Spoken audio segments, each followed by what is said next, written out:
All right, Ryan, let's move on to the Middle East. Now, there's a story up on DropSite right now with some important reporting. Tell us what's going on. Yeah, we throw this element up on the screen. So Israel's launching its biggest invasion of the West Bank since 2002. And I'll just read from a note that Jeremy Scahill attached to this article that we published yesterday. He wrote, a few days ago, we reached out to Palestinian journalist Mujahed al-Sadi for coverage from the ground on the targeting of Jenin's hospitals by the Israeli military.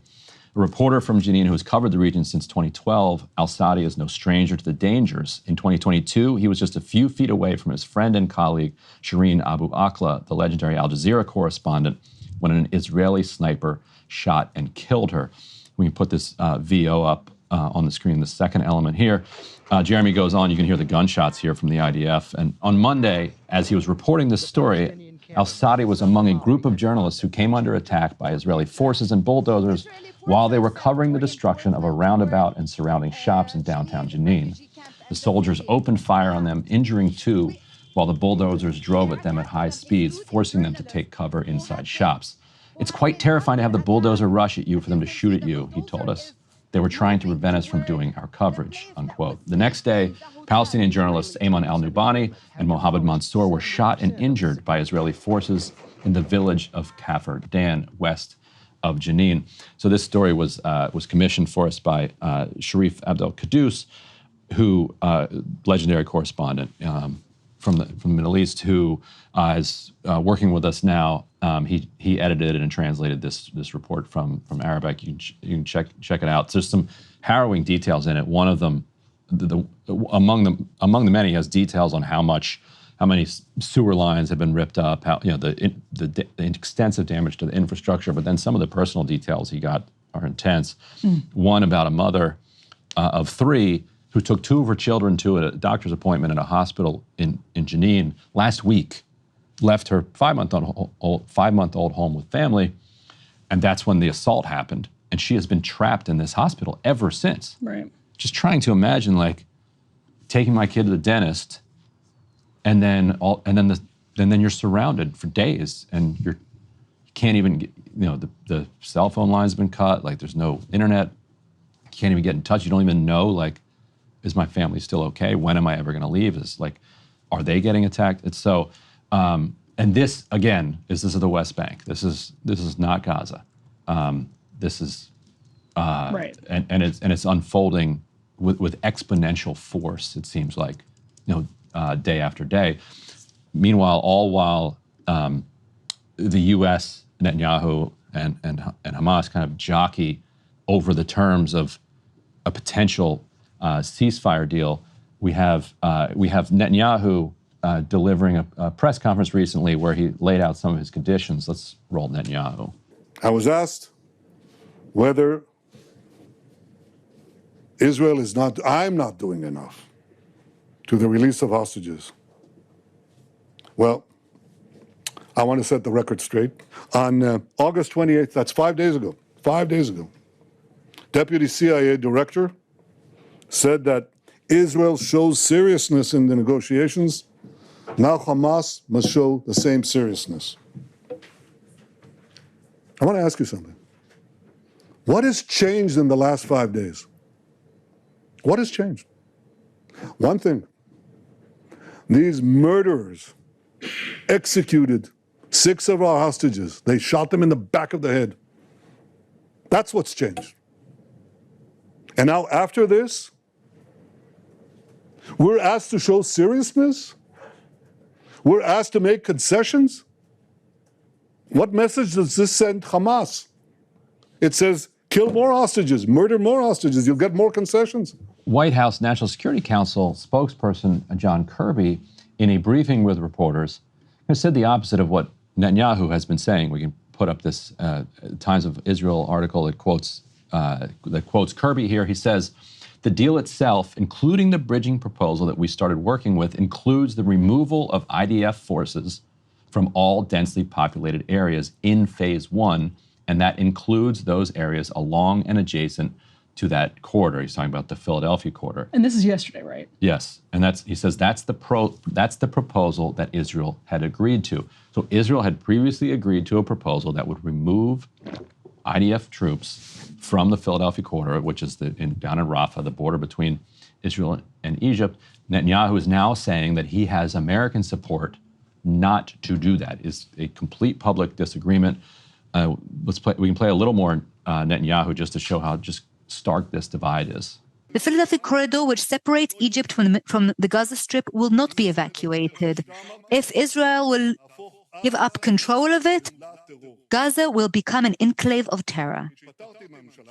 When I resigned from the government, when I realized that they were going to do the disengagement and they were going to break up these Jewish communities, I gave my letter of resignation to Prime Minister Sharon, and I said in it that the minimum requirement of mine was to leave the Philadelphia corridor in Israeli control. So in that press conference, Emily, and he said Sinwar, it's not going to happen. Yeah. Like he's like, I am not leaving the Philadelphia corridor. Like he's not going to agree to anything that requires IDF troops to leave.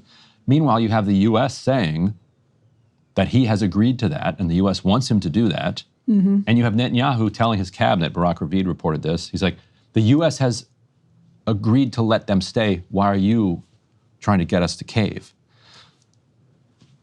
What kind of incompetent incoherence are we witnessing here? Like, what's the U.S. policy? At least Netanyahu's policy seems, well, I mean, he's incoherent too because he previously approved a plan and a deal that would see Israeli troops leave the Philadelphia corridor. Mm-hmm. Now he's saying that he won't. Sure. And your colleague Jeremy Scahill has talked to, at Drop Site, people on the Hamas side about what these negotiations have looked like. There isn't a lot of that reporting in mainstream media, which makes it kind of difficult to weigh competing claims, which is something that we're doing, for example, between Ukraine and Russia right now.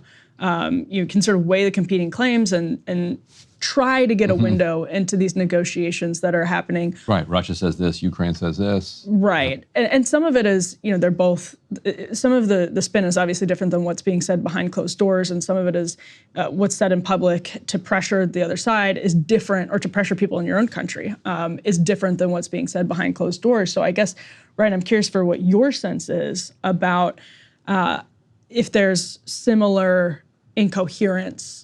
That because if you're fighting incoherent demands from one side with incoherent demands from another side, that makes mediation extraordinarily difficult, obviously. But what's your sense, having worked with Jeremy and read that reporting? Hamas has actually been incoherent in its response to the killing of the hostages. Mm-hmm. You had Abu Abeda basically confirming that Hamas, as the result of a new directive given to guards of hostages, right. After, if you remember back in June, there was a hostage rescue operation that was successful, but that led to more than 200 Palestinians being killed, right. And an entire neighborhood strafed and bombed. And after that, they said they put in a new order that if that happens, execute the hostages. That pretty clear confirmation that they had done it. You had, and you can find this on our Twitter account and elsewhere, you had a political bureau spokesperson go on Al Jazeera last night and say, well, maybe they died in crossfire, and throwing a lot of kind of mud and dust up in the air and saying, who knows exactly what happened? It's like, well, wait a minute.